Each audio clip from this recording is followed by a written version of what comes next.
গাজীপুরের শ্রীপুরে ৩ নদীর মোহনায় উঁচু প্রাচীর নির্মাণের মাধ্যমে সুতিয়া নদীর জমি দখলের অভিযোগ উঠেছে।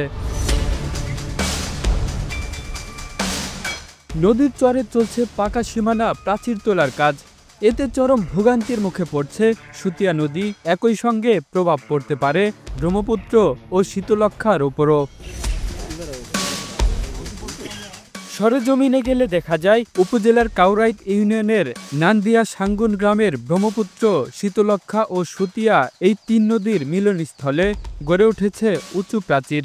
নদীর স্পষ্ট অংশ দখল করে ইতিমধ্যেই প্রাচীরের একটি বড় অংশ নির্মাণ সম্পন্ন হয়েছে। আরেক অংশে চলছে দ্রুতগতির কাজ। স্থানীয়দের অভিযোগ, এক প্রভাবশালী ব্যক্তি মাদ্রাসার সাইনবোর্ড ব্যবহার করে নদীর চরকে ব্যক্তিগত জমির দাবি করে নির্মাণ করছেন এই সীমানা প্রাচীর।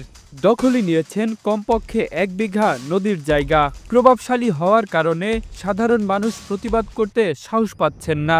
স্থানীয় বাসিন্দা মনিরুজ্জামান জানান, যে স্থানে প্রাচীর নির্মাণ হচ্ছে তা সম্পূর্ণ নদীর জায়গায়। একই গ্রামের বাসিন্দা মুজিবুর রহমান বলেন, যেখানে কয়েক বছর আগেও নদী ছিল, আজ সেখানে প্রভাব খাটিয়ে দখল চলছে।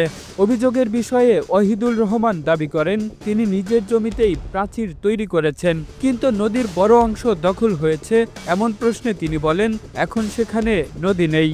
নদীর জায়গা না, আমি নদীর জায়গা তো বেড়াতে রাখছি, গরু ছাগল দিয়ে তোকে খাওয়া ফেলে, আমার গাছ টাছ খাওয়া ফেলে।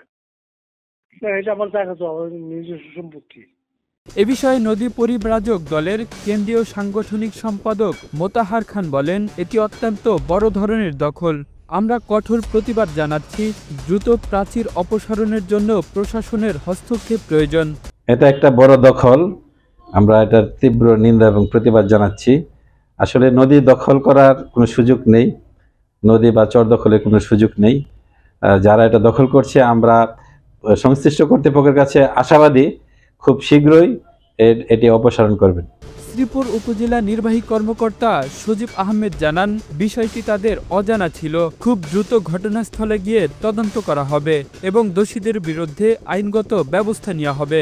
আমাদের শ্রীপুর উপজেলার কাউরাইট ইউনিয়নের অন্তর্গত নান্দিয়া সাঙ্গুন গ্রামে একটি নদীর জায়গায় মাদ্রাসা নির্মাণ করার একটি চেষ্টা হচ্ছে, এরকম একটি সংবাদ পাওয়ার পরে আমাদের সহকারী কমিশনার ভূমি স্থল পরিদর্শন করেন এবং পরিদর্শন করার পরই উনি যেখানে যে ব্যক্তি ছিলেন, ওই ব্যক্তির নাম আমি ঠিক জানি না, তবে ওনাকে আমরা 1 সপ্তাহের মধ্যে এই স্থাপনা অপসারণ করার জন্য আমরা ওনাকে আদেশ দিয়েছি।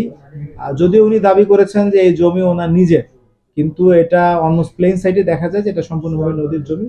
উনি 1 সপ্তাহের মধ্যে অপসারণ না করেন, সেক্ষেত্রে আমরা আমাদের মতো করে অপসারণ করে ফেলব। এভাবে ৩ নদীর মোহনায় অবৈধ দখল হুমকিতে ফেলেছে পুরো জনপদের নদী, পরিবেশ ও জলপ্রবাহ ব্যবস্থা। Kamrul Islam, Asian television.